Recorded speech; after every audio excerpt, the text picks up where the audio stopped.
What's going on, crazy world? Welcome to another episode of the Black Sheep Perspective.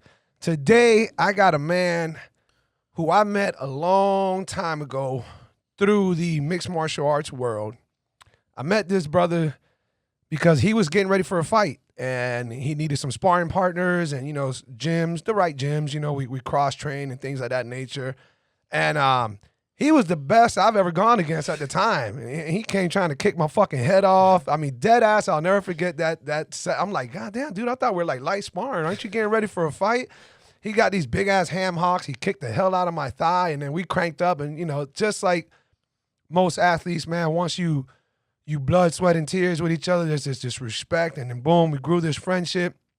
Flourished from there. We never got to get too close. A lot of it my behalf because of the dumb decisions I've made in my life and different things routes that I've taken. But we've kept in touch.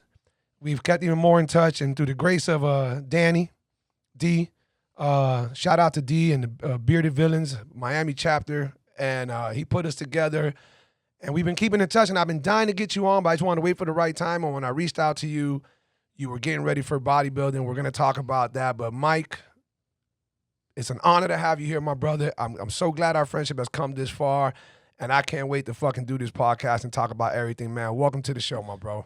Thank you so much, brother. It's an honor, man. What an intro. That was fucking great. I do remember that fight. You also punched me in the nose a million times. Dude. It was your stinking jab. That fucking... I don't know why I cannot forget about that sparring. I think that was one of my hardest sparring sessions. I'm like, yo, this dude's coming at me, but you were so Muay Thai. Yeah. And I had never gone against somebody who was so Muay Thai, and you had these kicks, and I'm like, all right, this is new for me. Yeah. Because you remember, I forgot his name, that brought us over to that school to spar because you guys needed... Was it Dan? Dan. Yeah, Dan. You guys needed traditional stuff, and they told me, oh, they're not going to go to the ground. I go, oh, they're just going to strike? I'm like, fuck yeah. And that was my best thing, was kicking. And that's why we came together. Like, you guys had great hands, and I had good legs, and I was like, oh. But I was like, I remember that. It was like, it started off, I'm like, we're going to push. Let's just push a little bit. Let's just push a little bit. That's what we do. It always starts light, and then... What you do in your 20s, punch in the face. This is a great Saturday, Dude, it's funny. I always talk shit about certain athletes, or not even that, certain thrill seekers for the thrills that they seek, right? Mm-hmm. Like, I'm like, dude, what are you doing? Okay, like, I love surfing, but what are you doing surfing in great white sharks waters, you know? What are you doing cliff diving when you know that the era is just death, and this, but then they can quickly look at us and be like, punch in the face. My man, you like getting hit. Yeah. Not really, but, I always say every man has their arena, Yeah. Like, I'm like, my good friend Felipe, and they climbs mountains. And I'm like, nah, man, I'm like, I'll wait for you at the bar. You know what? But look, what a great segue for us to get into this podcast because, I was so impressed. We were talking earlier before we got on the mic, and it's hard to come across people that you share so many things in common with. You were and still are, okay? You were an elite athlete. You were into mixed martial arts. You've gone many different routes that we're going to get into. And now you're a coach. You own your own gym, but it's on a different level. It's for strongman competition, right? Or it's not powerlifting. That's not a Yeah, right. We do basically strength and conditioning. By the way, shout out Battle Axe Gym. At the Battle Axe Gym. Y'all remember that name? It's an amazing gym. A lot of recognition. A lot of people go there. You host competitions. Again, we'll get into that. But you've gone through this trial and error roads throughout your adult life. And when we were talking right now, the way you were bringing up, pretty much saying like we need competition in life. And that's kind of what I was getting from what you were saying. And you were trying to kind of say it where I need competition in my life. I think competition is good. So that. Nah, man, everybody does. Yeah. Everybody really does. What is your take on that? Like the whole aspect of we need an enemy. We need something to fight for. We need how would you convince people out there who are sitting on their asses or don't have that type of drive? How can you convince them to have it? So I think it's important that as human beings, we also understand that we were born first and will primarily be animals first. And I think a detachment from that primal source of psychology can be detrimental. Yes, I understand that the beauty of humanity and the arts and music is just on another level, but the primal feelings of competition, that is literally the rule of life. You have to get past life, and to do that, you have to get past others. At a certain point, humanity created complacency. You don't really have to be too physically competitive with anything anymore. You go to the grocery store, you have air conditioning, you have a vehicle. Go to the grocery store. They'll bring it to you. Yo, word. Yeah, exactly. Yeah. No, but you're right. I get what you're saying. Exactly. It's like there's a detachment. And not to get, obviously we can have a whole conversation on the psychology and the detriment of that. But to keep it simple, competition still exists at work, in relationships, your friends. Why not give yourself the opportunity to express that physically? And so to me, life is competition. That is one of the fundamental rules, is like drinking water and eating food. Being competitive can also be seen as something positive. We just talked about it before. Like, you don't have to be that douchebag at the party that like jerk and getting mad and throwing the controller when you played Madden in 2001 and shit. But you can take it as, okay, competition can be the best out of myself. And by being competitive, I push others. I'm not dogging on them when I beat them. I encourage them that this is a good side to them, that primal feeling of trying to be better than somebody else doesn't have to be negative, because they're going to get better than you too. Or you can get better at the same time. I have never lost to a person that hasn't pushed me to be better. And the prime example is fighting. When you lose a fight and you're a true fighter, that fighter pushed you. Talk to anybody that's been in the ring. I bet they'll tell you more about their losses than their wins. They got beat. That's competition. Oh, Lordy. And that's kind of the aspect, no worries. But that's the aspect of it, right? Think about it. 100%. Yeah, you're right. If that's the law of nature, let's embrace it. And that's me, right? Like that's truly like an opinion, obviously, but it's how I coach. It's how I act. I think it's a great way to make a competition friendly, but also prepare you for the ability that competition can also be ruthless. Somewhere along the line, somebody's going to beat you and they don't want you to do well, whether it's in the ring or at work or through your friends or your relationships, as simple as anything like that.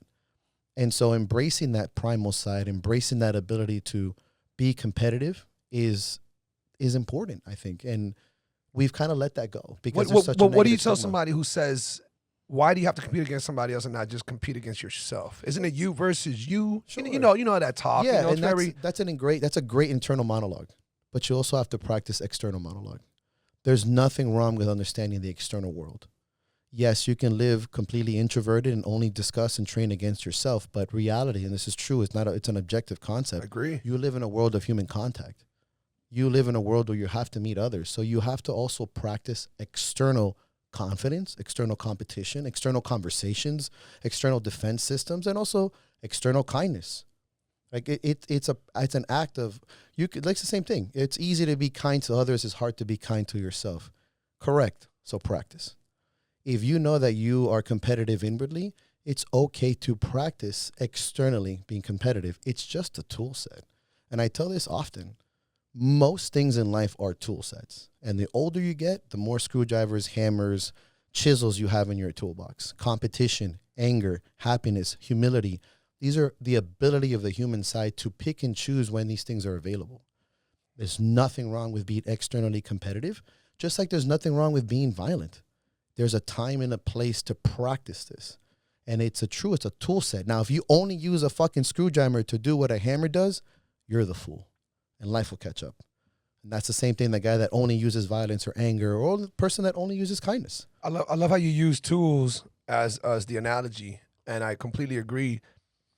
I'm going to say that what you're considering tools, to me, are experiences. Correct. You have to choose to dance with different experiences in order to acquire these tools. You know, without these experiences, you won't know what's there, what potential is there, what you might like, what you don't like. You don't know if you don't like it unless you try it. So your toolbox is going to be empty if you just like to stay in your lane, be complacent, and not challenge yourself. And that's where I think the competitive nature is it's a must. It's a necessity. It's both, right? Like the more you practice external competition, the more you'll get more internally competitive, and vice versa. If you practice internal competitiveness, you'll learn to be externally competitive.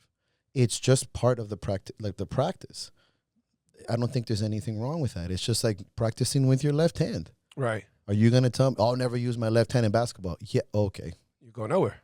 That's the same discussion if we want to make it really simple, right? And that to me should be transcending. And that's the same concept of physically competing and how that transcends into life. So what was it in life that got you, obviously, somewhere you started young and eventually this developed, but what was it in life that got you into this competitive nature? Or did you start, Mixed martial arts, young, like what was that like? I would say that I'm a big believer in genetics too. Like my family is competitive. We just have that kind of don't like to lose genetic. Like I was the kid that would lose in Monopoly. Colombian blood, by the way, people. Colombian blood. Okay. And it's like I was the kid that when I would lose in Parcheesi, Parques, is like I would cry and kick the things on the board and get in trouble. I was born this way. Okay. But to an extent, right? Because I wasn't so overly competitive that I didn't have friends or I couldn't like build relationships. I was a kid. Mm-hmm. And a part of that became, I was chubby when I was growing up. I wasn't completely picked on, but I was picked on just like anybody else. Middle school in Miami, in Arvida, it was a shit show, man. Good luck with that, yeah. Right. Luckily, I had big, bad friends, and I kind of made through. But I also saw other people get picked on, like friends of mine who didn't have the luxury of either being a little bit bigger or smarter or have big gang member friends or know other people. And I realized, like, I don't want to be like that. I want to help these people. Like, I haven't liked bullying since I was a kid. I just innately saw that as not okay, and as I got older, I decided what path can I take that can mitigate this for me. And, like I told you earlier, we didn't have social media back then. It was comic books, movies, video games. Like the idea of being strong and martial artists like Street Fighter and being able to take care of yourself is highly influential. We do know the psychology of what we see as children. Wolverine and Guile and all these guys are like big, tough protectors. Right. That really much influenced me. Yes. And I think a lot of our people from our generation take that a little bit more seriously than the next generation that thinks it's just like crap. I'm like, well, it's not a TikTok, it's a comic book. That's why I don't really dog on the next generation. We had our things. Mm-hmm.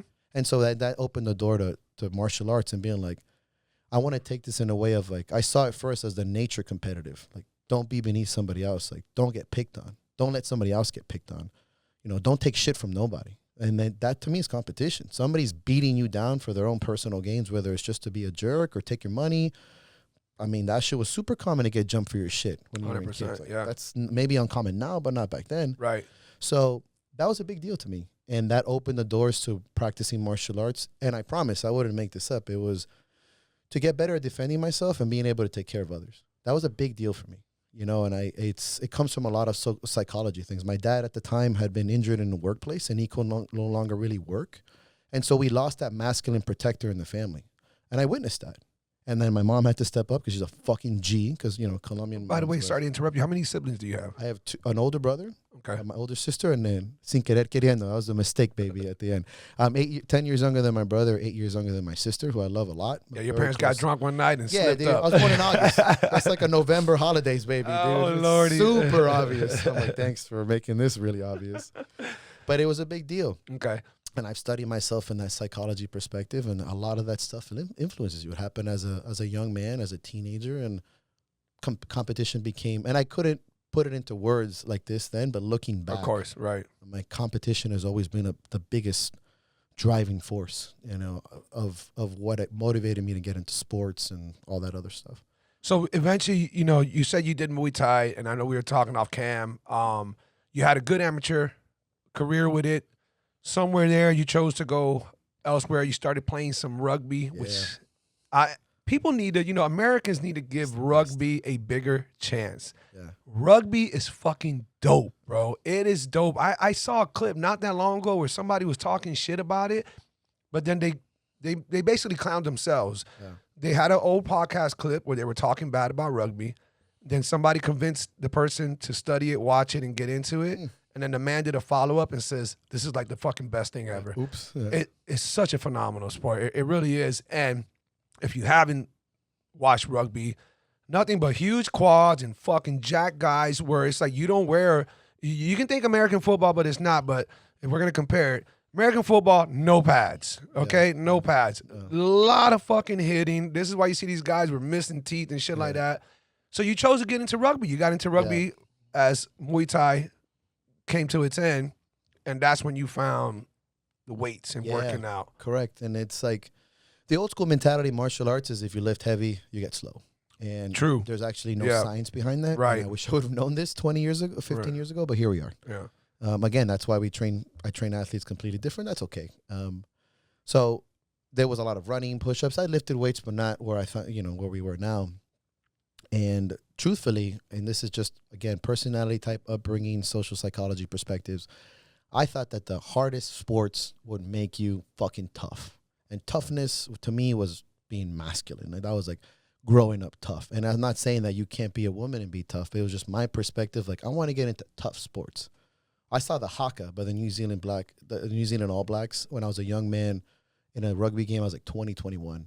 I saw them perform the haka, which is a Maori traditional dance they do before war. So yeah, it's awesome. Seen it live, it shakes your soul. It fucking does. It's wicked. And I go, what is this? And I started watching rugby, and I thought, wow, this is like battle. And like I told you earlier, when I fought, all I did was fight. I dedicated myself to fighting. I am that very much that way. It was 5 years of dedication. I fought like twice a year, off seasons, running, really trying to hone in the art. I also loved martial arts. But going into rugby was my first, once we start fighting and I stopped fighting, it was like, I need to get into rugby. And it's like something that I really wanted to do with my life. There's no exposure. Colombians, we don't grow up on rugby. It's not a South American thing outside of Uruguay and Argentina, a little bit of Brazil, but I needed to do it. Again, the same way I got into Muay Thai, I'm like, I'm just going to fucking do it, and I connected with the Trident. Shout out to my boys, national champions in Division 2. And it was just love at first hit.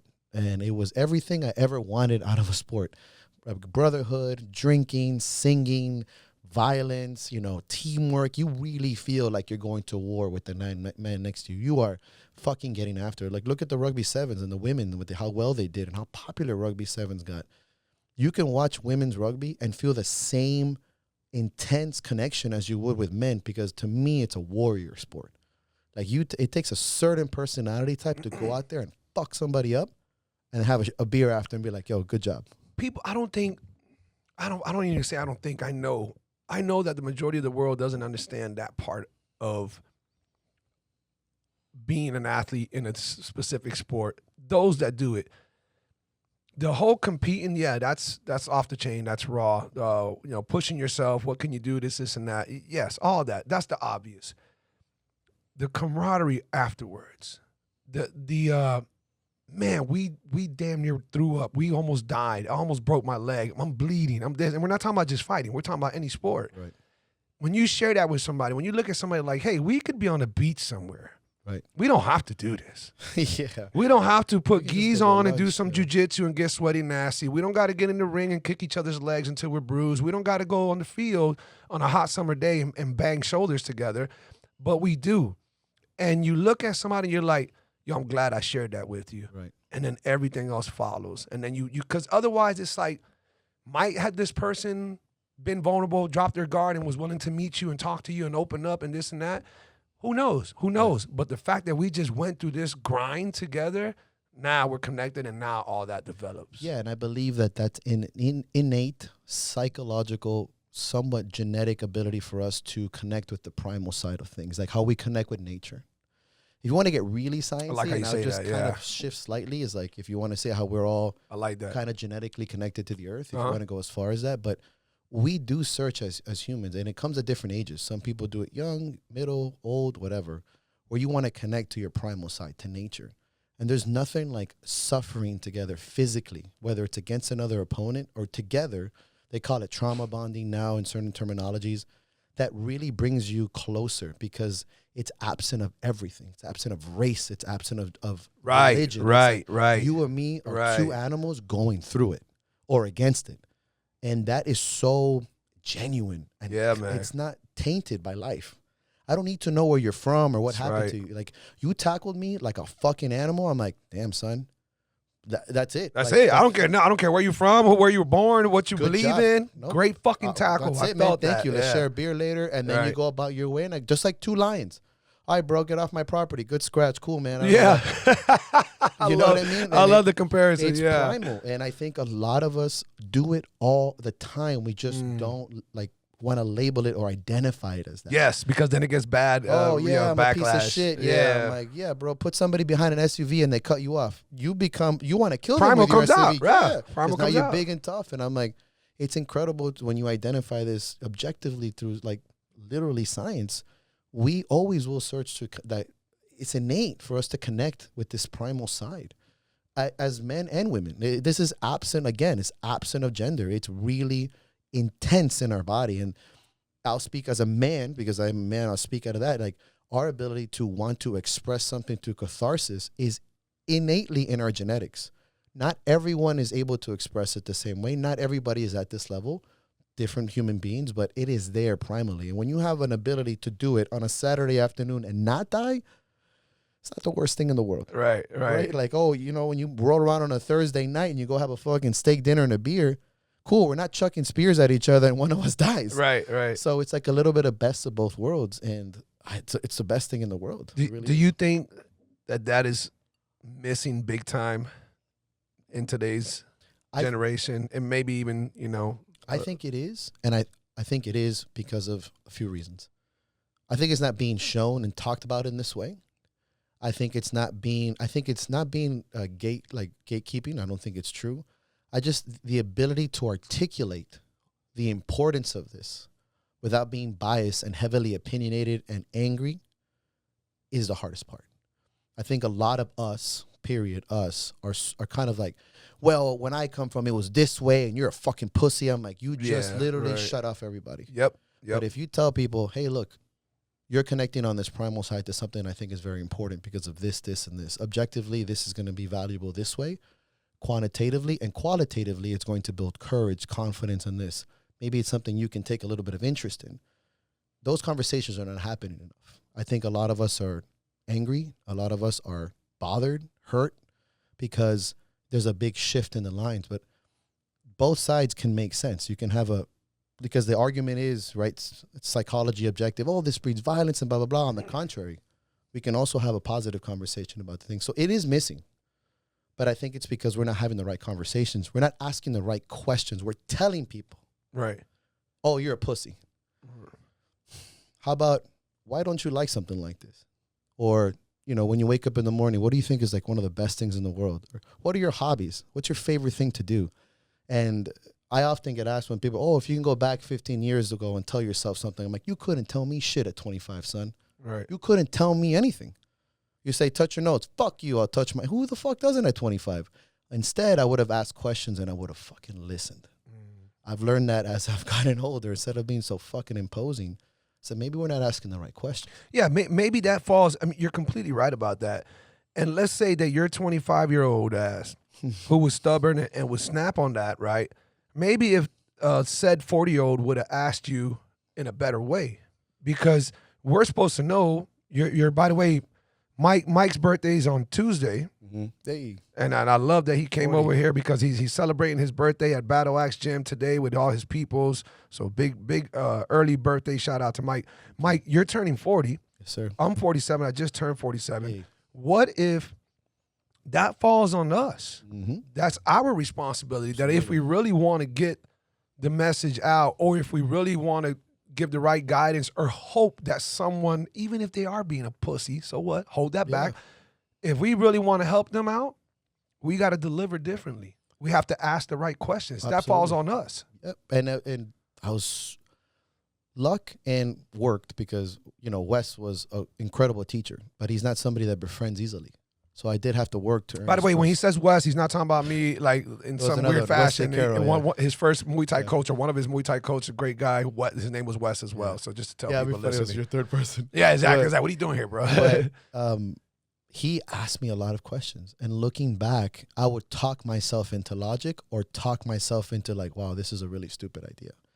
And he was a big mentor in my early 20s where, you know, being counterculture was just what we do. Like, it's just, you're exploring yourself and you think that being a young man is to just go against the grain for no fucking reason. And yeah, it's young man shit, but he asked me incredible questions. And it took me a long time in this position as a coach, as a leader, and as in some cases, you know, like just a higher position and people like help mentoring them and stuff with our younger athletes and stuff, which I can't even saying the word mentor sometimes I'm like, whoa, you know, like I never thought, you know. That you would. Yeah, I was like, I cringe. I'm like, don't say that, you know, because you were crazy at one point. But it's asking the right questions. I had a teacher in college. His name was Dr. Marvin. I'll never forget this. Fucking genius. Really, really quirky, shirt disheveled. Like we would think a biochemist teacher looks like. Crazy hats, always fidgeted. And he told me once, he's like, it's a really smart man that that can answer a question, but it's a great man that can ask the better question. Ooh, I And like he that. goes, think about it. When you answer a riddle, how hard is it to create a riddle? Really hard. I'm like, I've thought about it. Think about it. Sit with a riddle book and try to create a riddle as good as the one. Create the riddle, not the answer. Mm-hmm. And that stuck with me, and it continues to come back. And it's like, sometimes what I think breeds great leadership, period, is being able to ask the right question that the person listening to you can figure it out on their own.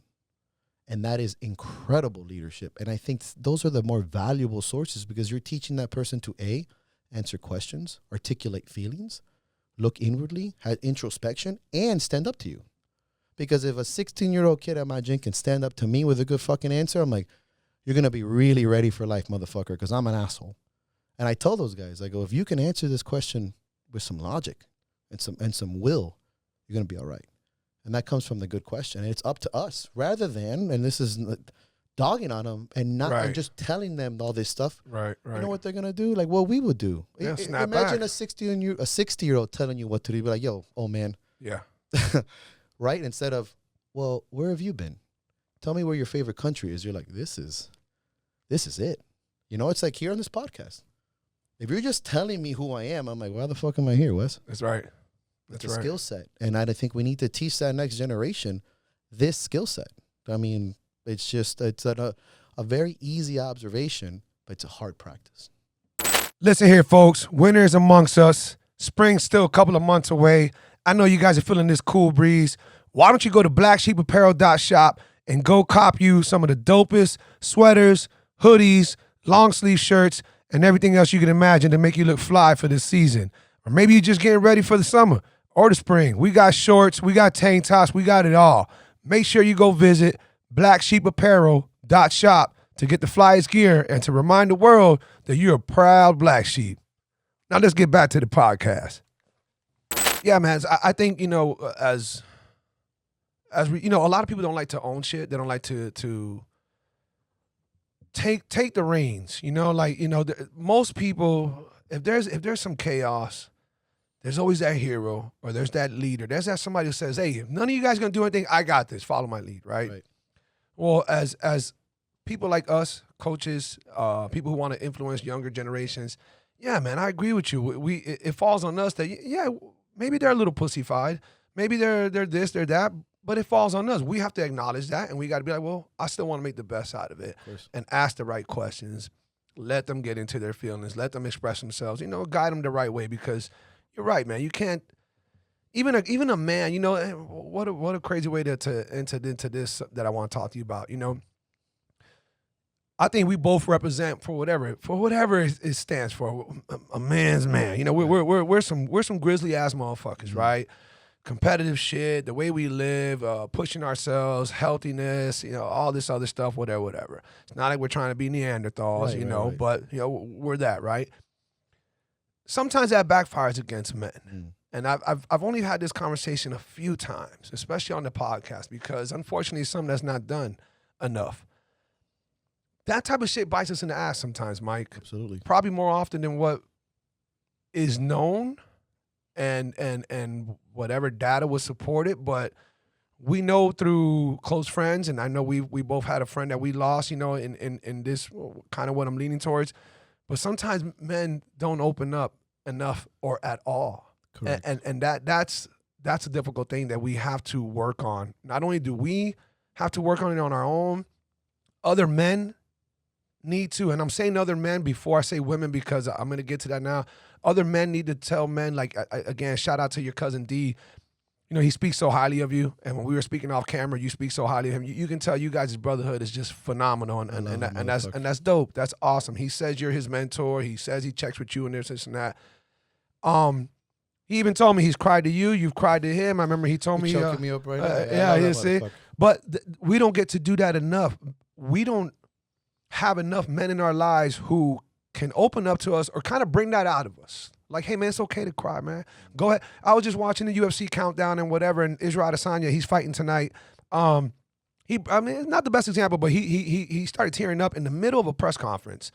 And it was funny because as he was tearing up in front of millions, and this is all getting televised and so on and so forth, and the biggest fight of his life is coming up tonight, he said, hey, man, you know what? It's okay. He wipes his tears. It's okay to cry and still kick some ass. Hell yeah. Because I'm a man and Who's I'm gonna tell vulnerable. him different? Right? But a lot of us don't do that, man. Men need to open up more, and what will help that is other men encouraging them to. And again, I said I was going to circle back. The reason I don't say women is because there's a weird thing that happens when you become too vulnerable in front of a woman. And I don't know if you agree with this. And anybody watching or listening, please, speak in, drop a comment. Women want to protect her. Women want a man's man. Women want this my man, you know? And I'm not saying that you can't be vulnerable in front of a woman, especially if she's your woman and she's a good woman. But it's a weird thing that happens, and I can't speak for the women. I just know that this has happened statistically, marriages, relationships, that once a man shows too much vulnerability, cried in front of her, showed that he was distraught or very hurt, very disturbed over some incident, and he's opening up because, it's my baby. I can do that. I can open up. And the women on the back end will talk about it in an interview. They'll talk about it with their girls, or maybe it's just a secret. It's like, man, ever since he did that, couldn't see him the same. I love him. He's great, but they don't want to say it, but in their mind, they're like, God, the pussy came out. The bitch came out. I mean, he was crying. Crying, boo-hooing. And it was all, So this is why I don't know that women have, the same way we're learning to help influence youth and help reach out to younger people by not asking the right questions and not being, condescending when we try to say things. I don't think women have grasped that technique when you want a man to be vulnerable. What's your take on that and vulnerability with men? There's a very interesting several topics there, and I guess I'll start from the back going forward. I think primarily it's like when we see our women, if they hit us, that's kind of one of those things, right? If they stand up and get real masculine and step over us and strike us. Takes us back. We look at them differently now. Ultra masculinity, what we would consider masculinity. And it's a great example. And then when they see us in the quote unquote feminine, crying. Right. Instinctually, right? Because it's like almost like a subconscious response genetically. We don't want to see that within our mate. And we're talking about overall statistics, not that there's not people that don't do this or the outliers or the percentage. I'm talking about majority of people. I think understanding and speaking within your partner that those things are normal, but subconscious reactions don't necessarily dictate long-term responses is a big deal.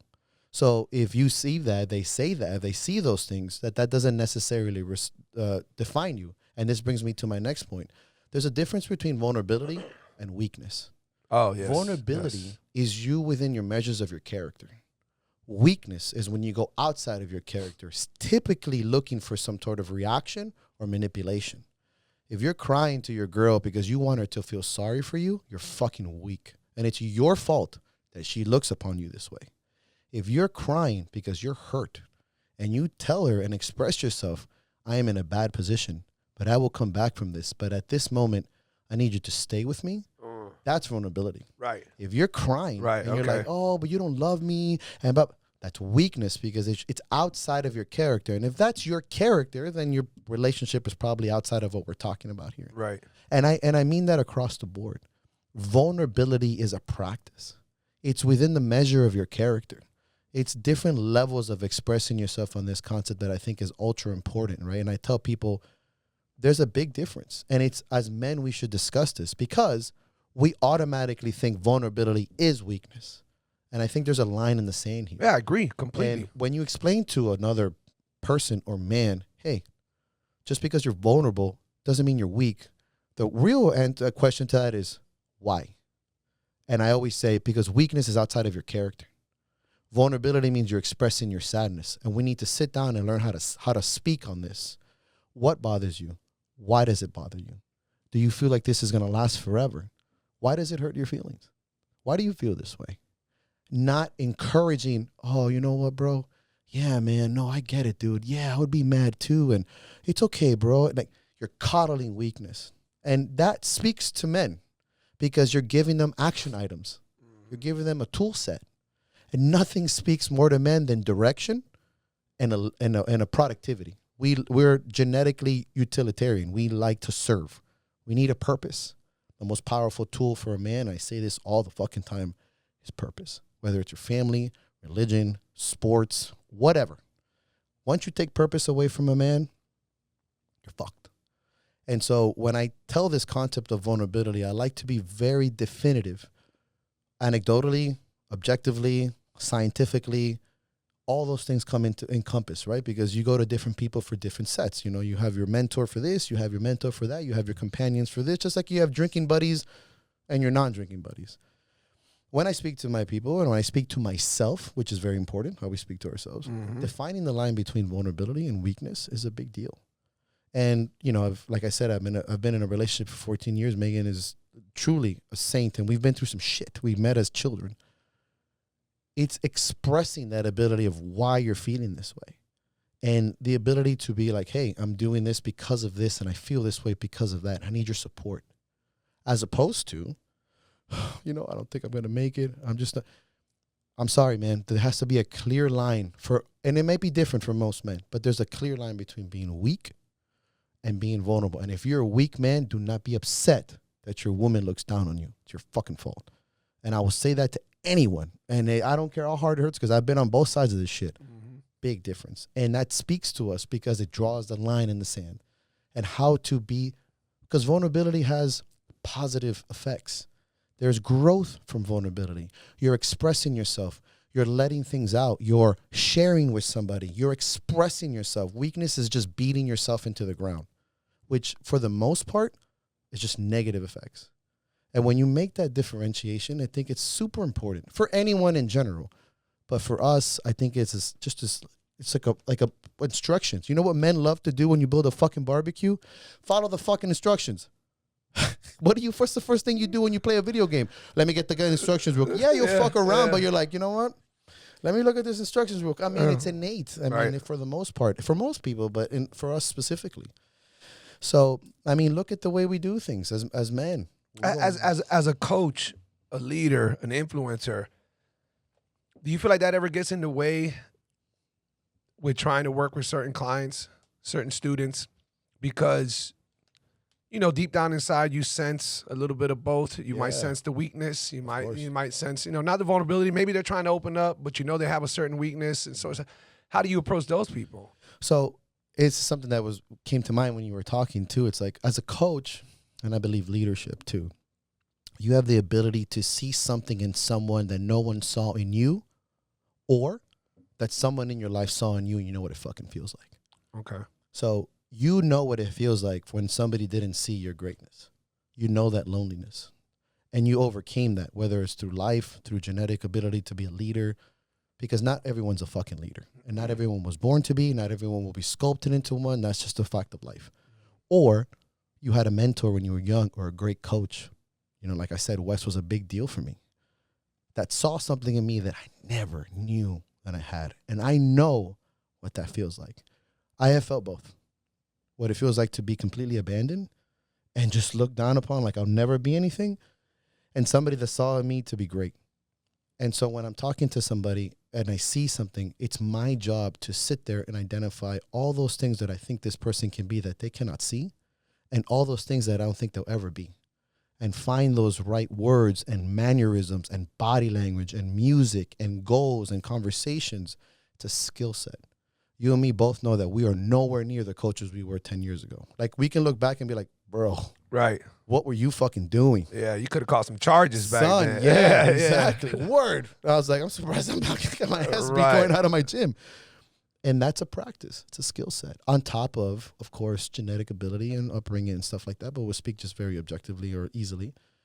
And that's important because I think we know what it feels like to be abandoned. I think great leaders, this is something my cousin says, never wanted to be leaders. Not always. Obviously, some yes. But it's like you were put in a position by life. And that hones you into the sharpest blade because you know what it feels like to not have this person in your fucking life. And those in my whole life have been my best teachers, some of my best friends, and my best mentors. I am not saying that you have to be a certain way, and getting to leadership is not linear. It's not everyone does the same thing, but I have found over time, and I agree with him, some of the best leaders were never meant to be leaders. You were put in this fucking spot, and life honed you this way because you know what it feels like to be fucked around with and left behind and not believed in, or you know the power that somebody has over you when they say, you can fucking do this. I get chills when I say it. Like I can hear Wes say that to me in the corner of a ring. You know, when you're in the ring, your coach says some shit to you, we're like, I can literally take bullets right now. That is euphoric. It is everything. And so to give that to somebody else, that's why we're fucking here, son. I don't care if I'm eating Cheerios the rest of my fucking life. You know, it's crazy because you get so passionate about it as you talk about it right now, right? And I think it's dope. I just love to see when people are passionate about something that helps drive them in their life. And I remember when we were speaking earlier, you had mentioned you used to be a social worker. Correct. And you knew that, physicality and challenges and competitiveness was in line for you. You liked it. And you got into the rugby after the Muay Thai, after the kickboxing, the mixed martial arts. But as a social worker, it was dealing with, and I know all social workers are different. You said you were dealing with elders, Correct. older people, and they were saying things to you that made you think about life a little bit differently, and that's what kind of led you to open up Battle Axe. Correct. What was it that these folks were telling you that really changed you? And because when you said it, I was like, damn, that's fucking dope, because people they don't know that until a lot of times it's too late, Yeah. So jokingly, all the men told me not to get married, which was funny. That's great because we're coming back to that. We'll be back to that. And I was like, no problem. But every single one, I'm talking about close to deathbed, demented, at least the ones that were somewhat coherent would tell me, live your dreams. Live your dreams. Live your dreams. Live your life. Joven, viva su vida.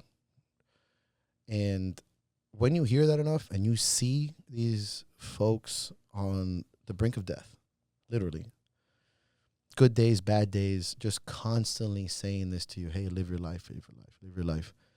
It made me realize, like, getting old without living your dreams is truly the most lonely feeling you'll ever feel. I saw it. I've seen it. I felt it. Doesn't matter how much family you have or how many friends you have.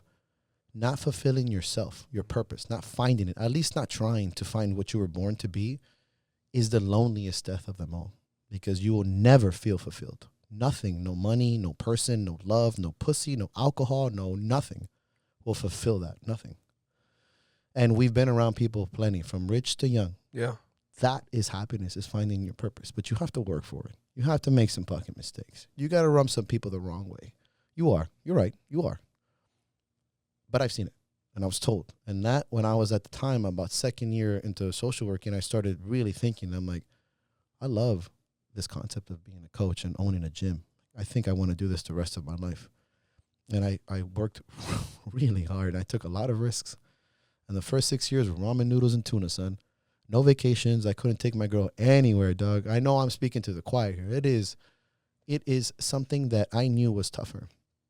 But I fucking had it in my soul that I knew this. And social working was a major influence for me because I saw what life could be, and I listened to elders. I love old people, man. I listen, and I felt it, and I saw it.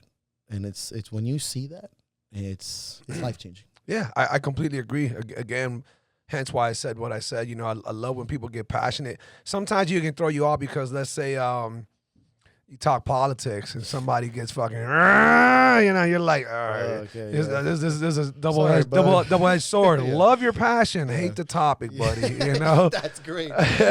But passion is a necessity. Yeah. Passion is a necessity, and some might find it, in being a religious person. Some might find it in motherhood or parenthood, but the passion has to be there. And I love that these elders kind of snap that in you, where you're like, okay, I need to love the fuck out of what I do. Yeah, I hated it. Like I said, I love them. I love working for them, but social working was rough. It was, yeah. And you mentioned your lady, so let's go back to that. Sure. So You have an amazing girlfriend. We shout out to her. Megan, man. She's Megan Howard. She's awesome, man. All right, Megan. 14 years on the 13th. A lot of props to you right now, Megan, but get ready. I'm about to put your boy in the hot seat. Yeah, I love it.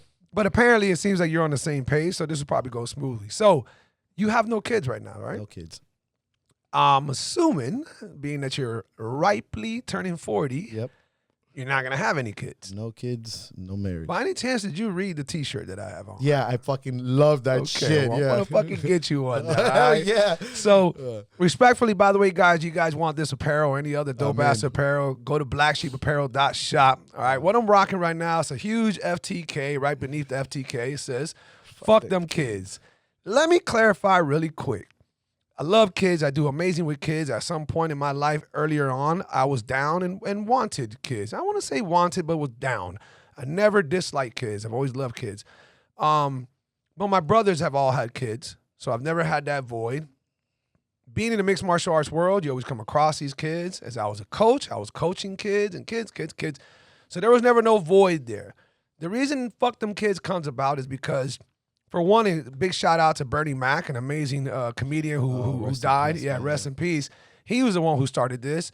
And the reason he brought this up, he's basically saying like, man, yeah, it's great to have kids and love kids and do the whole family thing, but them motherfuckers are the biggest hole in the pocket. They're the biggest disturbance to your life. They make life so much more difficult and so on and so on. Fuck them kids, you know? Best. So it's not disrespect to kids or parenthood. It's just a funny thing of like, hey, man, I ain't about that life. Well, guess what? You are not neither. All right. So when did you and Megan, I would say the wifey, you guys haven't gotten married yet. We're gonna get into that too. You said 14 years strong. You having an anniversary coming up right now. Yeah, we did. We celebrated on the 13th of this month. So happy anniversary, Megan. That's awesome to you guys. What was it about Megan that was down to be like, yeah, I'm down to not have kids? That's how it started. We had this kind of joking 14 approach. years ago. Yeah. 24. She's 2 years younger than me. I met her before, but when we started dating, I was 26. She was 24. That was the joking thing. But I went into the relationship saying, I don't want kids ever. I knew this since I was a young, like maybe my teenagers. My dad used to laugh at me. I go, I don't want kids. I was like 16. He goes, wait till you get 30. Wait till you get 25. Yeah. Every year I'd be like, bueno, yeah, I'm 30 now. Yeah. And we came into the conversation very much. She didn't like kids at the time. And that was kind of like one of the major things I said at the beginning, because I had learned through prior relationships. I said, you know, the most important things in my life are my mother and sports. I don't want marriage and I don't want kids.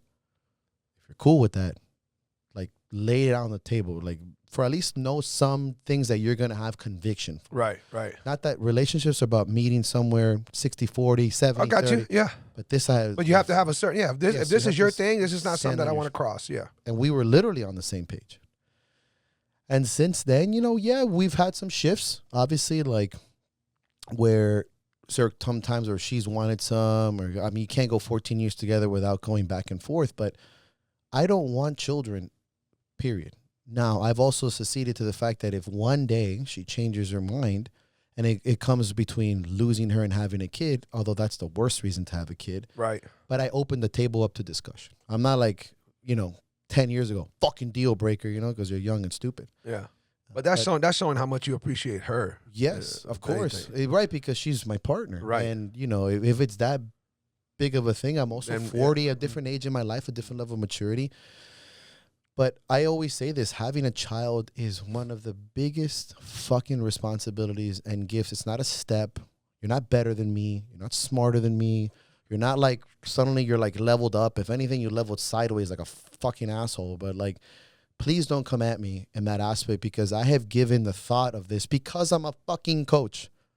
I have children that are 48 years old. Mm-hmm. Like, I know what being paternal feels like. That itch has been scratched. Yes, sir. Without the responsibility, you know what I can do on a Sunday, Wes? I can scratch my balls all day.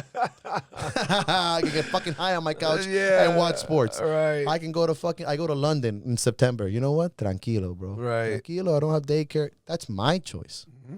And I think we have to have this open discussion. I think it's shifting in a certain direction, but it's an open conversation of not necessarily. We like our lives. We like each other. We don't think it's the next step. We don't think it's we've never had a situation. I think a lot of people, and we can say this pretty openly, have a kid because they think it's going to fix something or it's going to bond them together. As we know, statistically, that's not true. And I also respect, and it may not sound like it, but I really respect bringing a life into this world. I truly, truly do. My sister's got 3 kids. They're like my kids. My brother's got 3 kids, and I love them to death.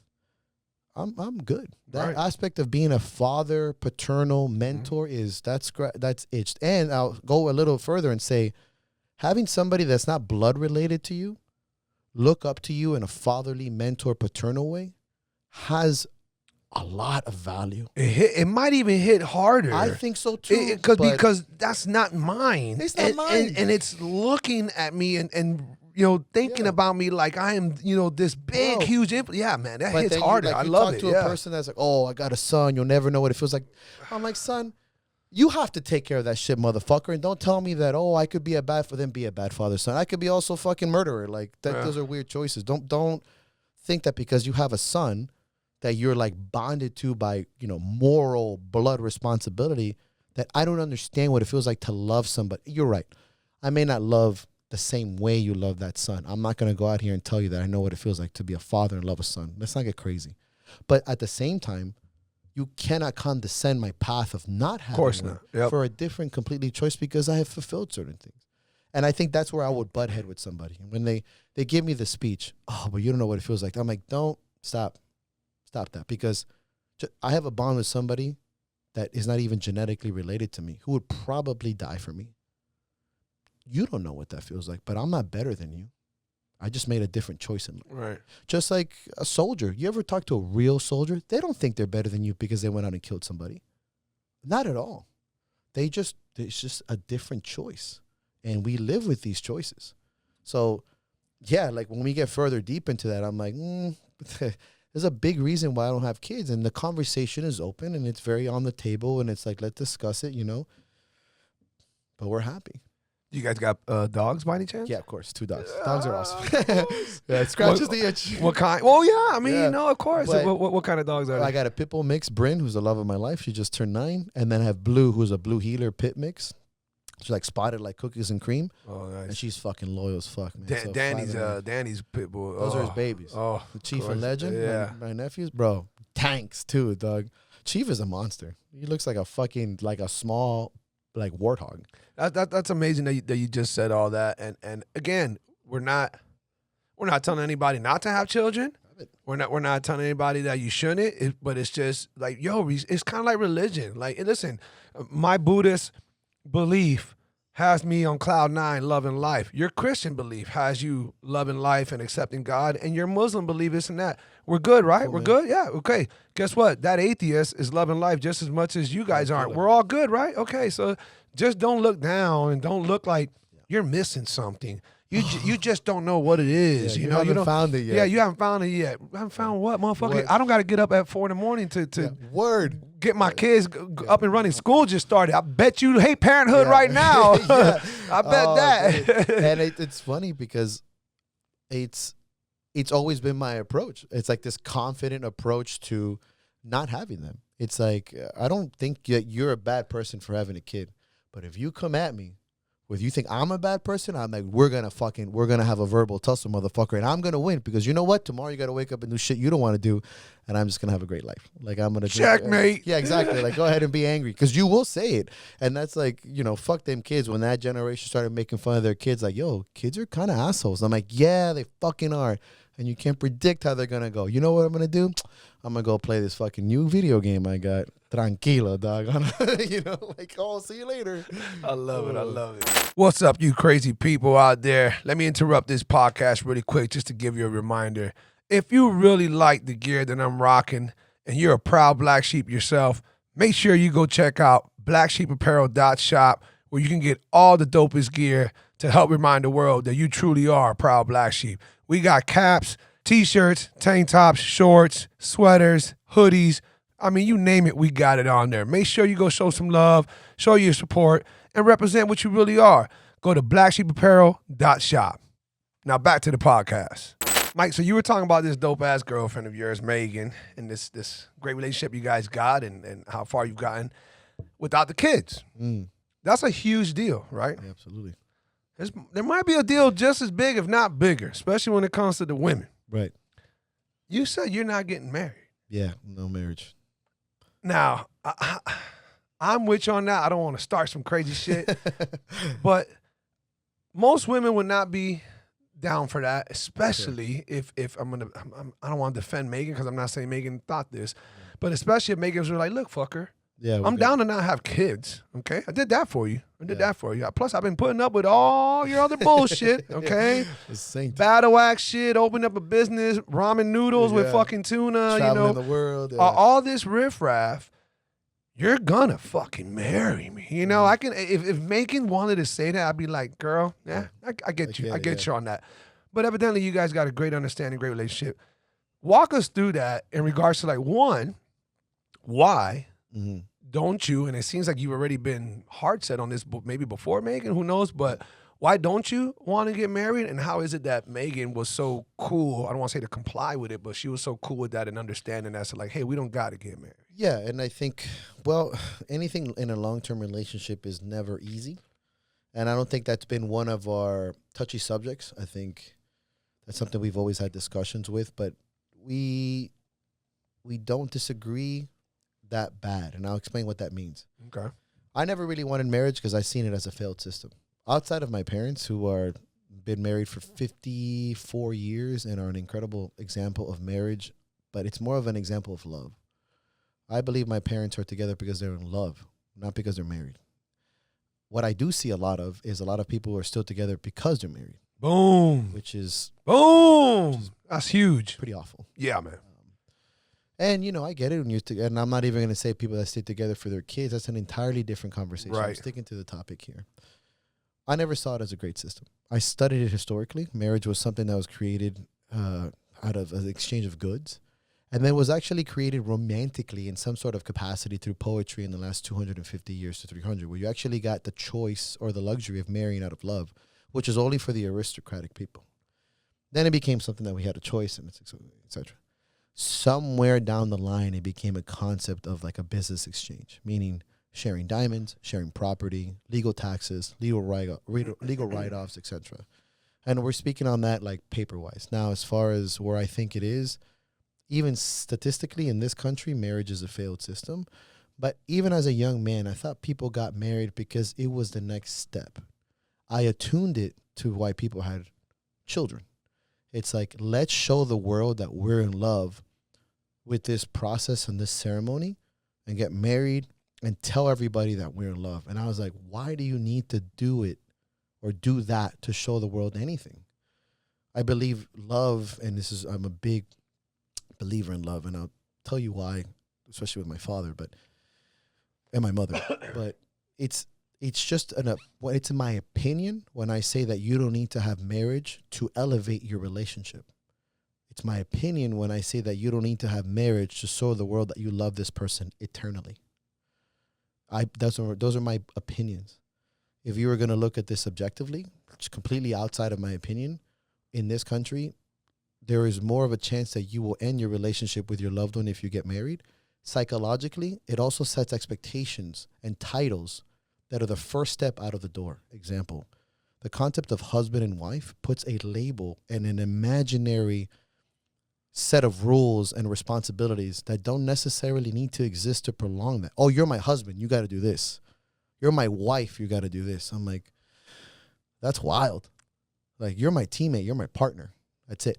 This wife and husband terminology is a legal thing. Now, if you want to look at it from a religious standpoint, I cannot have a discussion with you because that's faith, and we're going to get into a whole different slippery slope. If you think that marriage, and this is really the argument, gets you one step closer to God, so be it. Mm-hmm. That's your concept belief. But okay, I'm going to leave that outside of the conversation, because I don't think that's necessarily true.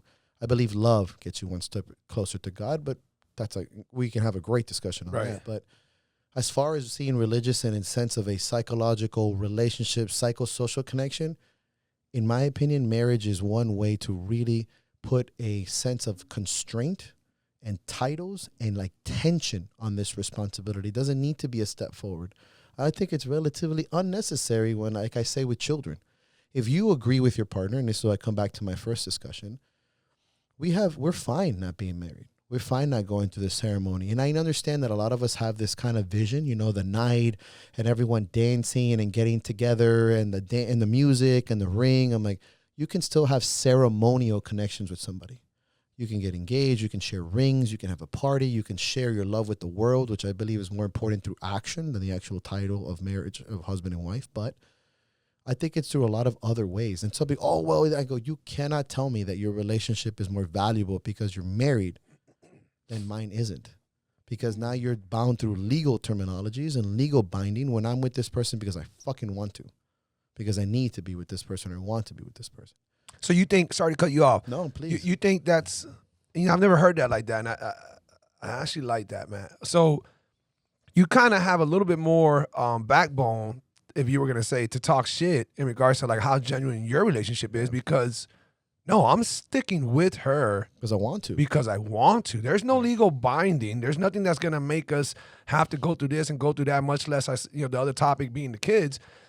We really want to be together. If not, we both have the easy access of fucking getting the fuck out and leaving. That's it. There's nothing holding you back. Yeah. That's a great way of pointing that out. Yeah. It's just something like, you know, when you get married, there's a lot of benefits in the sense of like legalities, even though even prenups don't even work for that long. I just found out today, holy shit. But that's it.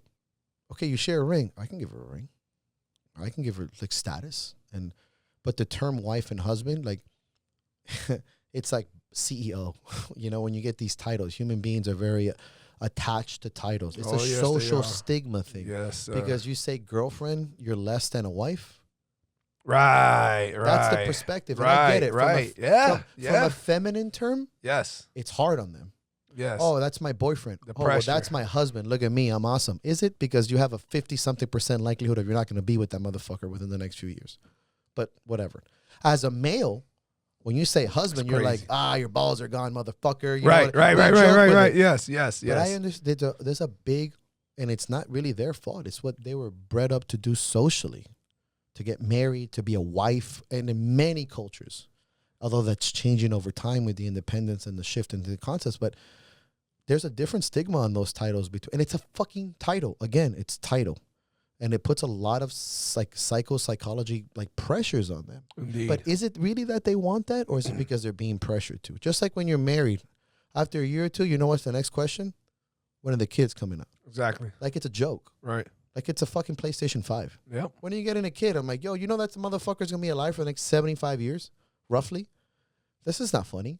Like, let's bring this down to a real terminology. Like, it's working. We're happy. We don't need that. You know what really shows value of your relationship?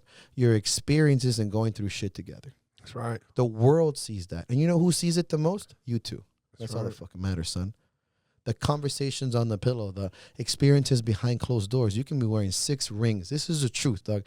I have people that have been married for 2 years trying to give me a lesson on relationships. I'm like, motherfucker. Really? Shut the fuck up. Like 23-year-old life coaches. Word, dog. 23-year-old life. Hey, you know what? I'm like, shut your goddamn mouth. You know, like, yeah. And it's not that I think my relationship is better than anyone else's. We've been through some shit, son. Like, right. But please, I'm not going to think I'm better than you that I'm not married, but please don't think you're better than me because you are married. It doesn't automatically give you a kick up or a step up. You know, just because you have a son doesn't make you a good fucking dad. You may be a father, but you ain't a dad, or there vice you go. versa. Those terminologies, Right. Just like a good mom and a mother are two different things. So please. So when I have this discussion with people, I'm like, really? What? Oh, but that shows does it really show the world? Does it really? Because if you need a ring to show the value of your relationship to the world, maybe that's you that's failing. Because you're not talking about the right way. You're not showing that your partner has value with the way you act. And we're not all fucking saints, my son. I'm not saying I'm on a soapbox, but that doesn't mean shit. When I hear wife now in Miami, it don't mean shit. That's reality. Oh, I'm married. So we have the highest infidelity rate in the fucking country. Don't fucking come at me, dude. Please don't. Let's talk scumbag right here. Like, so what's your point? Oh, well, we decided to go through this. So did I. By choice. Every day. Mm-hmm. So, like, it's the same thing as a coach, student. We're bonded to that person by choice and experience and love, because there's some clients that I fucking love more than life itself. I will take the bullet. You know this. Mm-hmm. Does that make our bond less than a father and son? I have a hard time really sitting down with that and saying that. Nor do I think my bond is better. Right. It's just different. So why can't we just live in those worlds like appreciatively? Do I think that you're married for your reasons? Please, but come at me with better than, oh, it's because we're so in love, or it's the next step. I'm like, that makes me want to throw up in my mouth. Right. More than that. Well, if you love her so much, then why don't you marry her? No, that's my favorite. God, You're defining love with that simple terminology. Exactly. Bro? Come right. on, dude. Right. Because let's accept both sides of that word love. Love is individualistic, and let's be super cliche, without border, without definition. It's completely identified to a different person. It is consequentially the worst and best thing that human beings can experience is love and hope. If it has so much value and so much individual intrinsic value to somebody, please don't define your ways into mine. Don't impose your ways into mine. Don't think that because I don't say wife or husband, I don't love my partner as much as you do. Mm-hmm. Just like when you have a stepdad, son, you're telling me because he's not your actual biological father that you're defining what the bond between father and son is. I would never dare tell somebody that has a stepdad that that's not their dad. Oh, he didn't really make you. So how much, like it's the same concept because of the fucking title. Father is a big deal, and when you get down to it, you really can't argue this. We just have differentiations of paths, and that's okay. But I always say this: if you're gonna put a title on something, you better bring the heat. Give me something. So look how you just said that, right? If you're gonna put a title on something, this is a weird entitlement that these people feel that they have because of the title, right? And it's the craziest shit how people feel entitled because of the title. Right. I'm a woman, therefore this. I am a wife, therefore this. I am a cop, therefore this. Like the power of titles. That's all it's psychology, and we need to this is the thing we were talking about at the beginning of the show. When you have this objective, roughly scientific, not only anecdotal discussion, titles really do matter in society. Big time, bro. That's what we're talking about here. You want matter for the wrong reasons, but they do matter in regards to the impact that they have. Of course. If you want the title wife because it brings you value and makes you happy and that makes you a better partner and you feel furtherly loved with your partner and you both agree on this, get married. Absolutely. But think about it. Like, give it value. Mm-hmm. If you want a child because you're not only expressing the love between your partner, but you feel like you'd be a great person. You want to share your responsibility with somebody forever. You want to share your life, your abilities, your teachings with something and someone that depends on you forever because it has incredible value. And then have faith and say it. Have conviction. Just like I can tell you why I don't want one or why I don't do something. They both have the same amount of thought processes. Exactly. Not just, it's just, I just want to be a wife. I'm like, ugh. Oh, I just want to be a husband, bro. Like, okay, well, what's your logic? What's your thought process? Well, bro, she really deserves it. Deserves something? Yeah. And I challenge people like that. Obviously, the people that are close to me, right? But it's the same thing how people challenge us. Oh, if you don't love her, why don't you marry her? Oh, you want to sit down with this brother? You want to tell me about relationships? And it's a conversation that comes between us. I'm sure we've had discussions where maybe we would want this and back and forth just with children. Everything happens in waves and seasons in relationships. Nothing is linear, just like life. You guys just went through something. I'm going to put it more on her because she had to deal with you while you made a fucking decision out of nowhere, which was damn near some midlife crisis decision. Yeah. So you decided recently to attempt your first bodybuilding competition. And I know that as fighters, when you cut weight, you have moods, you're dealing with, frustrations, you can't eat what you want to eat, this and that. And I always tell fighters, hey man, if you got the right one, depending on what age it is, whatever, cool, good for you. Otherwise, don't try to entertain a woman when you're really chasing this career. Reason, not that you can't have one, it's just selfish.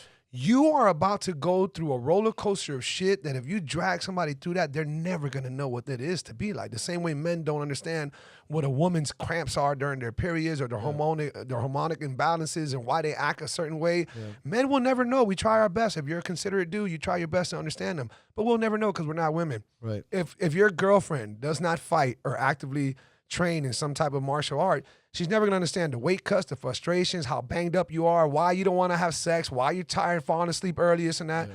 So choose wisely or don't choose at all. Chase his career. Okay, well, you've been with Megan for this long. She knows all the ins and outs about you. And out of nowhere, you're like, hey, babe, I think I want to bodybuild. Yeah. What brought that about? And walk us through that process, because I know it was an amazing process for you. You pushed your body to a whole nother extreme. You did something completely different. You've already tackled martial arts. You tackled rugby. And you opened up your own gym, and you became a power lifter. I'm sorry, Both. strong. Yeah, both strongman, Strongman. which by the way was influence, and you give a lot of props to Maximus. Am I saying his name correct? Magnus for Magnuson. Yeah. Magnus, Yeah, right? and a lot of other So guys. and now out of nowhere, I coming up on 40, you decide to do bodybuilding. How did she take that? What influenced you to do that, and walk us through that little process? So I always said that I'd do one before 40. And I only said that within the last like 5 years or so. I always thought bodybuilding was just like fucking dumb. You know, growing up, I thought it was cool in the sense of building muscle, but performance was always king. You know, fighting, rugby. Yeah. It's performance that matters, not opinion or subjective concept of what beauty is or muscularity. And I said to myself, when I tore my tricep in 2021, it was a career-changing injury. I kind of lost the lust for strongman. I was in so much pain of being bagged up after 10, 11 years of competitive strongman. I didn't love it anymore. I would leave training sessions more frustrated and in pain. Mm-hmm. And I went through this kind of, like I said, like midlife sports crisis. I ended up doing some Highland games, which is like guys with the kilts that flip the telephone poles and throw weights professionally. And I don't mean that to say that to downgrade them. It is an incredible sport. But I didn't love it. And then I said, you know what? I saw my friend Paul O'Neill, who's a good buddy of mine. He was doing it. I said, you know what? Maybe I'll do this before 40. So I took all of 2023. I took a whole year of bodybuilding. I stopped doing strongman. I did my cardio. I bulked up. And it was a personal goal to do it before 40. In that process, I ended up working with Carlos Rodriguez, Pastor Pump, who's my coach, who was a major reason why I fell in love with this process. So this year in January, I said, now prep starts. And our idea was to compete in June. It ended up being 28 weeks of prep, which is 7 months of 100% adherence. I didn't cheat. I was telling you nothing ever. Not a cookie, not a cracker, not a chip, not a fucking soda, not a beer, nothing outside of my diet. Not once, I promise you. I didn't miss a cardio session, a lifting session, nothing, a posing session, nothing. I hadn't been this adhered to the path since I fought. Wow. And I felt that rekindling of an athlete, like given to me once more at 40. That's so much discipline, man. And it was just incredible. Right. In that process, I said, there's a few reasons why I'm doing this. A, to be closer to Bake, because Bake was a lifter, and I thought that was like something that would bring me closer in somewhat subconsciously, and if you want to call it spiritually, I felt more connected to this path. Okay. B, I knew that this would bring my business into a new realm, better clientele. I would walk the walk. It would open up avenues. And like I said, I almost lost my father in 2022 to a brain bleed. And now me and my sister and my brother are taking care of my parents financially. So there is a unbelievable will to be better financially and more successful. There is nothing more deep rooted than almost losing a parent. And it's because you are I love them. Like, I really do have awesome parents. That's awesome, man. And so that was another piece. And the last one was to finally feel like I could be an athlete again. Like, have that fire burn one more fucking time. That's what you kind of linked to the midlife crisis, sports crisis part. I was just you wanted to feel that. I had no purpose as an athlete. My life was fine. Right. It was good. Like you said, making money, business owner, travel, great girlfriend, travel, all that. Right. That's not what I want. Right. Like we do everything. You're to a be competitor, athletes. bro. That's that fire. That's my life. Yeah, man. And I felt it again. I was able to lift dope. heavy and adhere to it. And in that process at home, and this is something that she said, this is quote, I won't fucking say it, and it was super flattering. She's like, to see you fall in love with something again made me fall in love with you again. Oh, I get it though. I get it. But that's dope. Because Woo, men that's need fire. this shit. That's sexy. That's dope. You know what I'm saying? Right, we right. fucking need it. And I tell people this, men and women, I said, dude, if you're not following or trying to find what you were built to do, no one is going to love you. And I tell that, they go, if your woman is looking upon you like lost, and what the fuck are you doing? Right. And it's like, let's take responsibility as men. Let's take accountability a little bit here. Like, are you pursuing a passion? Right? Because when you pursue a passion, you exude passion. You exude confidence. There you go. There you exude go. Purpose. Yep. And that's fucking sexy, son. Right. It's like it's inspiring to men and it's attractive to women. Nothing more dangerous than a man with a purpose. That motherfucker walks into a room and you're like, damn, that's a fucking dude right there. I want to be that dude's friend, or he looks sharp. He can be coming in a shirts and shorts. And you're like, that motherfucker looks dangerous. Yeah. And in that process, I loved it, man. I had purpose. I had discipline. I didn't miss anything. I felt driven. There was no problem. I didn't become hangry or hungry or upset or cranky because I had purpose. And yeah, dude, I had 50 grams of carbs a day for like 6 weeks. Life sucks. But my decisions to be this way were bigger than myself. They were for my family, for others to be proud of me, for myself, for Bake, for athleticism, obviously for narcissism too, because you look fucking awesome. Let's be real. I mean, yeah, I hate how people try to take that part out, man. Get out, Come dude. on, I man. felt great. I was need like, a little bit of vanity. Yeah, of course. Dude, I was like, get out of here.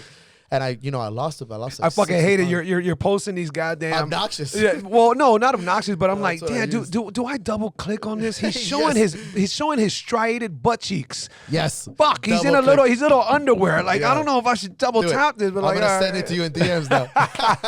And when we went to Kentucky, and with my cousin, I love the videos. I love all the shit you guys he posted. gifted me That's that awesome. vacation. It was like I kept hashtagging obnoxious because like I was like, why are you saying that? Because I look fucking good. Like I look great. I'm 40 and look amazing. Like playfully, but confidently. You know, like it's obnoxious that this motherfucker looks good in a cowboy hat. And I'm like, all the things kind of came together, right? Like I found my athleticism again. I found purpose. I was able to share this with my friends, my family, my partner.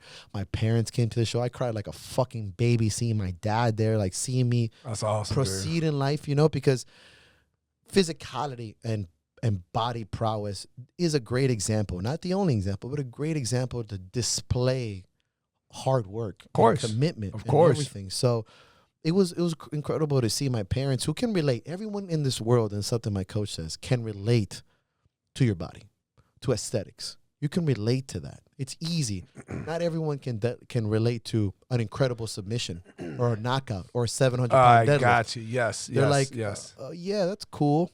But something dealing with this body that you look at every day, 2, 3, 4, 5 times a day, sometimes naked, sometimes not. Yes, you can relate when you see the results. Everyone has a body. Exactly. And everybody knows what a good body looks like, or a body that's been worked on. And, right.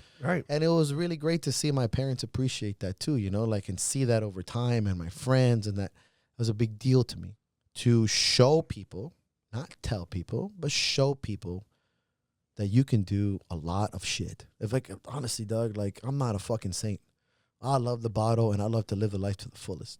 So to see people see me do something, adherence to that was a big value. And and I didn't do it because I wanted that. I did it because you need to do that as a leader. You need to expose yourself. You need to be like, yo, you know what? I got fat.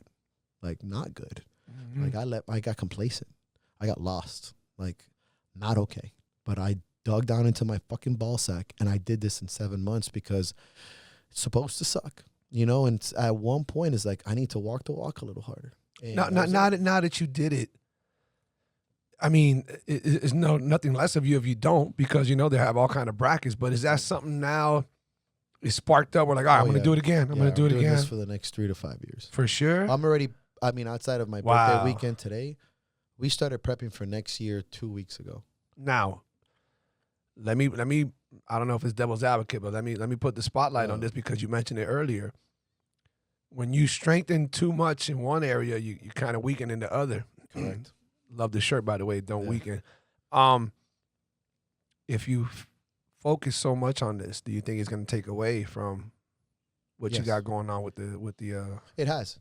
In the last 3 or 4 months, my attendance to the gym dwindled, and I was able to speak to my clients. I said, hey, I might sleep in some days. Like, I need my 8 hours. Some days you're just absolutely running to the ground. Right. I didn't really miss afternoons. I was able to carry the business online. Like I said, 60 to 70% of my income is online clientele, so that's a little bit easier in the sense that they're not seeing how fucked up I am as far as tired or fatigued. And it's a little bit more manageable in time and approach and when I do it and where I do it. But like I said, too, it's seasons. You know, I took a season to be an athlete so that I can take a bigger season as a better coach.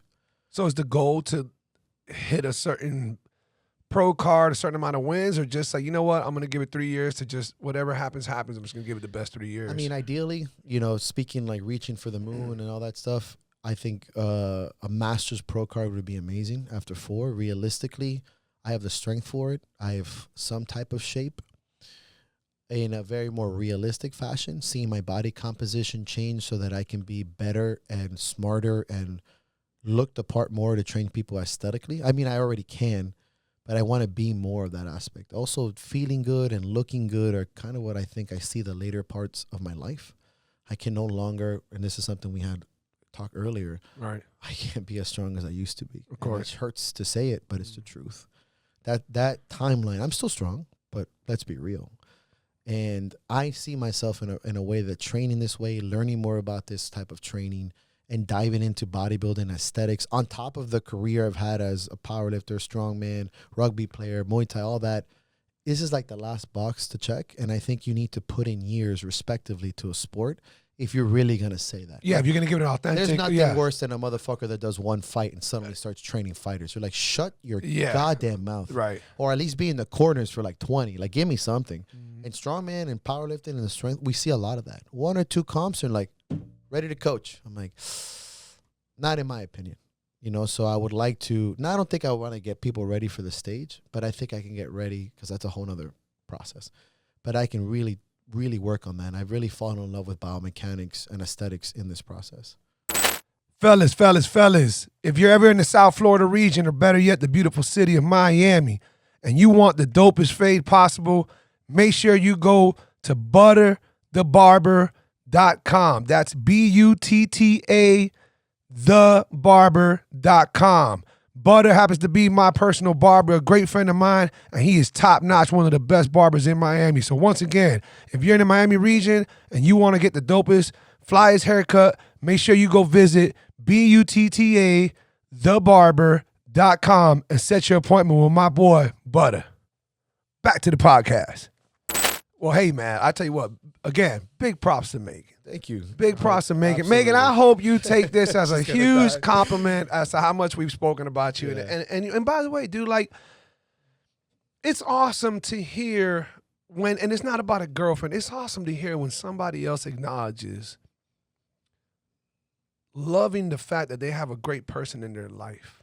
I have the best mother ever. The best mother ever. She is my rock. She's my everything. And I don't mention my dad because he passed away. It's already been 10 years. And he was a great father. Right. Different levels.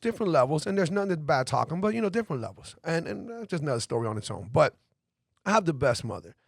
And I take pride in speaking about my mom the way I do. She's my best friend, and I just love to talk about her whenever I do. And I wouldn't give a fuck if anybody took that wrong, especially if a female's like, "Are you a mama's boy?" Yes. You could. That's what you label it. That's a title. No, I have an amazing mother. I think a mama's boy is a whole different thing. That's like somebody who couldn't get off the teta. I agree. Like the weakness. There you go. Exactly. Yeah. But I love to hear when people speak of others. Like, yo, this person's awesome. And the reason, one of the biggest reasons that I am who I am is because of this awesome individual in my life, whether that's a father, an influencer, a coach, a husband, a girlfriend, whatever. So it's great to hear you talk about your girlfriend like such. And it's not like you sound like some simp that's over here, just like, oh man, you can tell Mike's just getting pimped. Yeah. I sit down when I pee. Yeah. That type of prison shit. No one's getting that vibe at all. So I think it's great because, unfortunately, because of the way life is, men don't give good girls, enough credit. Like, yo, I got a bomb-ass girlfriend. Word. Or my wife's the shit, and it definitely doesn't happen enough on the opposite side neither. So I think it's dope that you talk about her like that. And I know that she had to go through, and still is, going through certain things. Like forever. Yeah. For instance, when I met you, I think you had tattoos on your arm or your leg. I'm not sure. Was it that one? Yeah, okay. Now you got shit all up. Mike, don't get it on your face. I got it on my eyelid. I saw that one. I thought that was pretty cool. Yeah. But don't start doing all that. I'm too handsome, Doug. Too handsome. But bro, okay, what we got going on? First of all, what's on top of your head? That's so it's a Youngman deer, the world serpent. That's what I thought it looked like. I wasn't sure. He's disconnected from his tail, meaning chaos. And it's all bonded to the rune of perseverance. And this was done by the artist via needlepoint in Norway.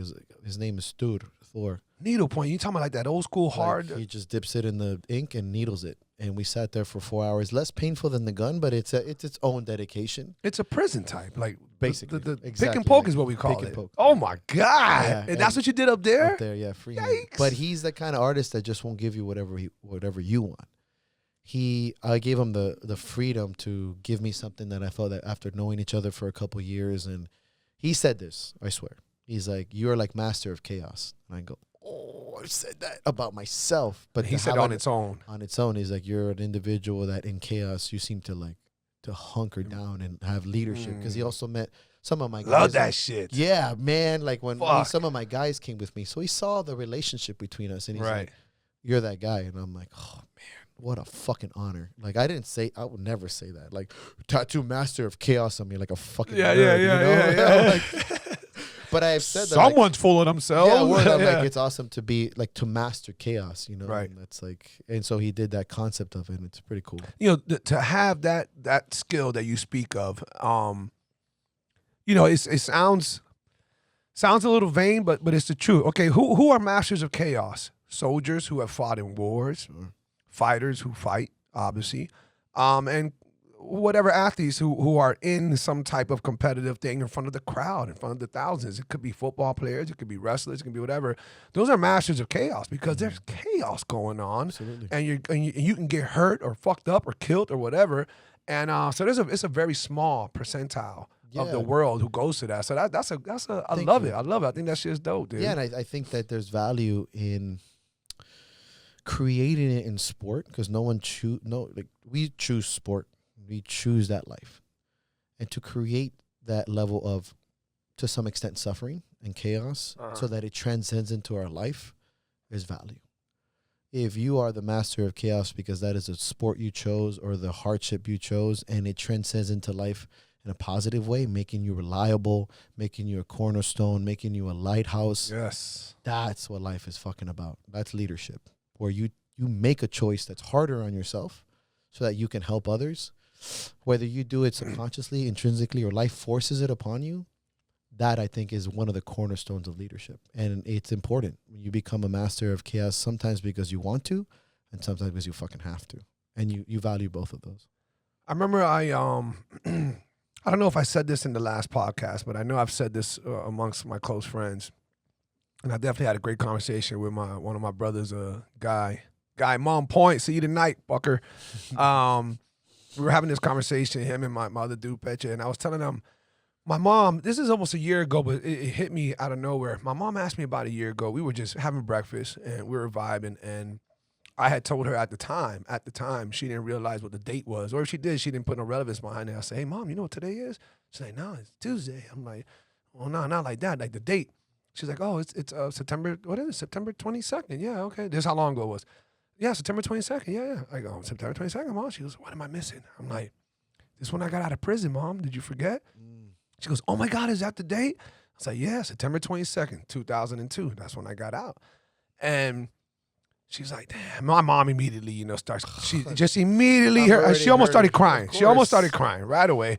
She just dazed off and just went into the whole fucking where she felt roller coaster of everything that I took her through. And then, she again almost started crying. And she goes, God, Wes. I was like, I know, Mom, I know. She's like, man, we went through a lot, motherfucker. You put me through a lot. I know, Mom, I know. And she said, oh, yeah, let me ask you. Here we are, we're removed from that and other shit, and we're talking about 20 years later. What's one of the biggest things that you learned? Son, you've been through a lot. We all have. You dragged me through it, but you've been through a lot. Not a lot of people go through what you've been through and whoop-de-woo and all that. And if you were going to tell somebody, like, the best first piece of advice that comes to you because of everything you've been through, what's something that just comes right off the top of the head? Like, what's something, And right away I thought about it, and bro, within like 10 seconds, because she's like, you don't got to give it all kind of crazy thought. I'm not asking for some fucking sermon here, I'm like, shit, Mom. I think the hardest lesson that I learned, that if I was going to teach people, even though they're not going to listen, because what I'm telling you literally coincides with what I think is the biggest lesson, is you got to let people run into the wall head first, all on their own. You're not gonna change it. People need to learn on their own. You think you could help somebody from doing that? Nah. When somebody's asking you a question, they already know the answer they want. And if you don't give it to them, then, thanks, Mike, I appreciate it. Thanks, Megan, I appreciate it. Thanks, Wes, I appreciate it. Thanks. Yes! Yeah. That's what the fuck I'm talking about. Mike, Megan, and Wes told me some shit. Yeah, I understand where they're coming, but I'm talking about what you just wanted to hear what you already knew. You wanted to confirm what you already believed and the actions that you wanted to take. So I think that if people would realize a lot quicker, doesn't mean be cold-hearted and not attempt, one time, hey, Mike, I'm going to give you this a piece of advice, and then I'm not going to give it to you again, because the truth is, I think you're just going to run into the wall head first. Right. I think that you should X, Y, and Z, and I hope that you take it to heart, and that's it, blah, blah, blah. Boom. Luck, yeah. And that's it, step off. So I want to ask you now, not just in some one-liner or just this one thing, but you're somebody who's walked different walks in life. You've taken a bunch of different chances. You've been a competitor your whole life. It takes a lot to compete. It takes a lot to lose and bounce back. It takes a lot to switch from one to the other to the other. You got some of the best advice ever from people who were dying on a consistent basis. That was like, hey, man, before you die, make sure you chase some passion. Make sure you're passionate about something. You're not dying, Mike. You're just barely turning 40 on Tuesday. In my prime. But there's people listening out here, man. I got an amazing bunch of followers. I love you guys. Thank you so much for supporting the podcast. And by the way, a big shout out to India, man. I have a lot of followers in India, and they show so much love, and I appreciate it. All my Indian brothers and sisters, thank you so much. But to everybody listening, Mike, what's good all-around advice? You're not married, and you don't have kids, but you can damn sure give some advice on that. Yeah. You're not a professional, and you're not actively competing except for what's coming on the bodybuilding tip, but you have competed, and you have done many sports, and you have pushed yourself on many levels. You're somebody who's been through a substantial amount of grind, blood, sweat, tears, ups, downs, great parents who you cherish, amazing friends and family that you cherish. And I think that your word means a lot. I think that your opinion, I think that your advice, I think that all that shit that you can spit, including all of today's podcast, it holds a lot of value, bro. It holds a lot of value, and I tell you that from man to man. I don't think that guys do this enough. When they tell somebody, yo, you've been working out, motherfucker, you looking ripped, no homo. Look at you, dog. That's rise, yeah. We need to do that. We need to. So I want to give you your flowers, man. I've been loving this podcast. You're spitting fire. What's some great advice that you can give those, out there listening on a whole general, basis? Well, first of all, thank you, Wes. I don't take this invitation lightly. I don't take this conversation lightly. I don't take anything lightly between two men of stature and status and experience. So I'd like to start off by saying thank you for having me. Awesome. Today's an emotional day because it's my birthday party and shit like that, and I made it 40, so those words land like droplets, but they make waves. So I want you to understand that what you said to me really means something to me as a man and as a friend, because we've been through so much, and I know what you've been through some capacity, and we're still here giving back. So I wanted to start off by saying that. I also think that to answer your question, there's beauty in simplicity. That's why I love Muay Thai. Thai is one of the most simple arts to understand in the sense of its approach, but one of the longest arts to master. Just 8 strikes, just 8 weapons. Yeah, that's all it is, right? Just 8 strikes, just no big deal until you're getting fucking wallowed by them. Right. And there's a term that we use in the gym, and there's a term that we put on shirts, and there's a motto that I live by, and it's everything ends. And it's stoic, and it's stark, and it's could be viewed as negative. Everything does end at some capacity. Love, life, relationships, your career, your body, your strength, your money, your career, in the sense of like even passions. Everything truly ends. And because of that, every single day and every single moment has the fucking highest value. Love it. And I'll bring this in the counter argument. Everything bad ends too. Your depression, your sadness, your pain, your voids, your disconnections. Those can end too. Because sometimes people hear me say that and they're like, oh, that's so dark. I'm like, on top of going, yes, but I love it. It doesn't have to be.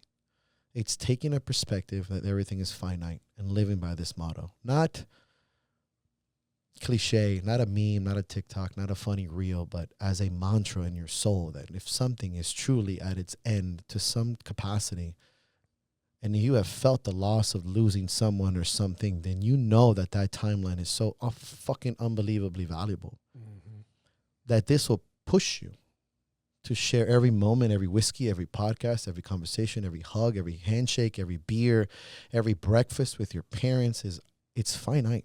That's right. Doesn't matter what life you believe in. It will never be this one. Whether you believe that you're going to go to some outward heaven and share some great, esoteric life, or you're in the dirt. This is over. And that brings such value and depth to every interaction. Yes. And so when I sit with people I say things to people, everything ends. Everyone that doesn't know me is like, oh, well, that's so. I go, is it though? Because I know that there's a timeline to this, and that just makes this that much more beautiful. That's right. And so if I were to tell anything to anyone in this time, is truly that everything ends. And to live by this motto, like in the sense of a warrior, means that you bring value and passion and an endless commitment and charisma and character to everything you do. Because there may never, ever be another chance for this again. And don't take things lightly like that. It's like the saying goes, how you do something is how you do everything. Not everybody lives that to the perfection, but the effort should be. You get it, though. I get it. Yes, exactly. And so that's how I truly live my life. I really do. I on my mother's life, and I love her like to the T. I truly believe, and I live by that motto, that there is everything ends, and that makes me really fucking give everything. That's why motherfuckers like us can be viewed as crazy. Because when you've lost, and I mean really lost, this motto is in your soul. Mm-hmm. And that's it. You're changed forever. Forever. With everything. And people are like, yo, how are you so intense? How are you always this way? How are you not? Is my question. How are you not? Mm-hmm. Like, tell me, what code do you live by? How do you not? I'm not saying you got to be a fucking weirdo. I'm not saying that. Right. I'm just saying, how do you not? And that saying to me is a big deal. Do you think that everybody should, some way, shape, or form, find something that's physically challenging to put an extra spark in their life, regardless of what they believe religiously, kids or not, marriage or not, whatever? Is that? Do you think that's a staple? Because I do. Oh yeah, I do, without question. I believe in my heart of hearts that if you're not physically pushing yourself to some capacity in some way, you are living less than half your life. Truly do. Because what's the alternative? To not have the choice? To be born with a limited capacity? I mean, we've worked with people like that have no choice. Right. They can't walk. Right. They can't use their arm. Nah, man. That's not only giving a disservice to those, I'm not even going to say that, but giving a disservice to yourself. Because it's a gift to move. Truly is. Let's look at this non-religiously. Yeah, I'm with you. A scientific miracle anomaly that you're even alive. Yes, right. Genetically. Right. And you're going to not push yourself to some capacity. I believe that there is a massive loss of value that you're missing out on. And it's on your rules. It's your control. Life is fucking really hard. Like, life is fucking tough. To make a choice and to figure things out for yourself is one of the greatest freedoms you'll ever have. And it's never too late. Never. To discover and chase a passion. Never. My friend Felipe's mom, 61, decided to do a half marathon walk at 13 miles. At 61 with me. She couldn't even walk when she got to me. And I see her do, like, she is pumped, dude. She wears like the strongest fuck shirts and shit that we do. Yeah. I'm like, so inspired. I have another client at 71 with a back injury, and we rehabbed him then, and he's moving. He calls me coach at 71. You know what this feels like when somebody older than you is like, hey, coach. I'm like, I get goosebumps. I'm like, oh my God, this guy that has lived life, is almost twice my age, looks up to me because I helped him find his value and his ability to train. Forget about it. That's what life is for us, I would say. That's what we were built to do, right? But at 71, and I'm not going to be, what's your excuse? It's not about that. What's your choice? What's your fucking choice? I say that to people. Oh, what's your excuse? Fuck your excuses. What is your choice to do? And have the accountability. I choose to do nothing. Cool, man. Say it out loud. You know, like I used to say this when I used to do Muay Thai. And you know when the rounds get rough? Yeah. Oh, I need a break. No, you don't need a break. You're quitting. Say it to me. No, say it. Say it to my face that you're quitting. Right. No, I got one more. That's right, exactly. Motherfucker, glove up. Yep. Because it hurts. That's right. And it's like, what's your choice? Yeah. Oh, I'm tired. My head hurts. Those are excuses, and they're valuable. I'm not saying you this shit doesn't Of course, hurt, yeah. but you're making the choice to quit. And those are all big things. They're titles, they're terms, they're sayings, they're cues, they're rituals, verbal rituals. And this all ties into that. And so I simplify the term everything ends, which is an umbrella term for something that has a tremendous value if you really look at it. That's right. It's not nothing negative. Exactly. It's almost stoic. If you know this has an ending, why not value the hell out of it right now while it's here? It's like pretty simple. Yeah, it's very similar to Memento Mori, which is a warrior code. I met some of the baddest motherfuckers on the planet. Special forces, real, who are the nicest people most of the time when they're really up there. It's like Memento Mori, the reality of death, right? And it's most warrior cultures are obsessed with death, like the samurai. Obsessed. Why? Because the more you understand that things are finite, the more you value your life. That's why Spartans, samurai, true old school warriors were poets and writers and artists, because they knew their life could be over tomorrow, on top of learning the blade and to how to hurt somebody. And I believe that that's the warrior code too, to have depth. Not just be able to punch somebody, be articulate, be a leader, have the ability to express themselves. That's the concept, the bigger concept of the warrior code, right? Having depth with that. It's nothing but the wisest of words that you've been spitting all day, man. And what a great way to, come to an end with this amazing podcast. I mean, honestly, Mike, I've had some great podcasts. I really have had. I've had some amazing guests. This, without a doubt, is one of my favorites. Thank you very much. And it's more so because it's I just relate to you so personally, and it's just one of those things like, fuck, dude, I fuck with him, this, that, whatever it might be. I kind of always give shout outs to veterans in weird ways, because in some shape or form, I relate to veterans because of what they've been through. Sure. And I guess it's just when when you've been through enough in life, you're a different beast. Yep. And what you do with what you've been through makes you a different beast. And when you can meet those people and it's like, hey, I don't care what exactly the differences is of what you've been through versus what I've been through. We both been through some shit. Yep.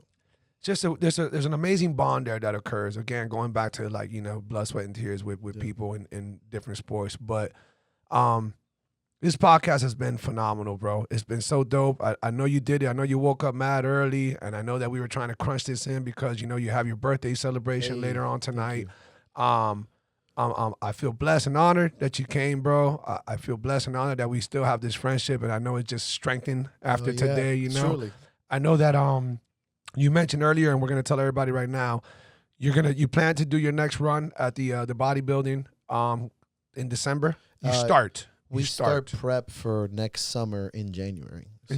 So next month is just muscle building. Really. Let everybody put it in their calendars that you will be back before you start that prep. And I'm going to have Danny back over here, and we're going to have a blast, and we're going to cut up and all that stuff. But meantime, you always have these dope ass shirts.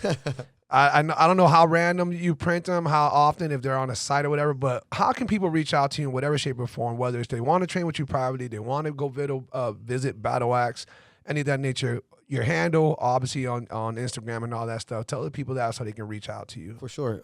Thank you for that. And so you can find me mostly through Instagram at The Battle Axe Gym. I have a website, www.thebattleaxegym.com or battleaxegym.com, and you can email me, thebattleaxegym@gmail.com. Instagram is probably the one that I'm most active with. You can find me on those handles, and my link tree's there when we do our exclusive drops, as well as online coaching and any kind of consultation, and working with athletes from all aspects, from powerlifting to strongman to bodybuilding to general rehab and rehabilitation to special forces and martial arts. Fucking off the chain, man. Mike, I got mad love for you, brother. Nothing but the utmost respect, man. I can't wait to have you back on. Me too. Guys, make sure you give him a follow, show some support. Don't forget to drop a like, drop a comment, drop a follow him, follow us. And if you want some of this Black Sheep apparel, don't forget to go to blacksheepapparel.shop. Mike, cheers to you, brother. Goddamn, you finish your cup. I know. I'm sorry. This bad luck. Hold on. Oh, man, we got to do it. I've been pouring this shit thinking it's my birthday already. I know, right? Cheers, brother. Huge salute to you. Happy birthday. Thank you for blessing us, man. Skull. Guys, make sure you fucking follow, watch, and all the other good stuff. I love you guys. Appreciate all the support. Take care of yourselves. See you on the flip side.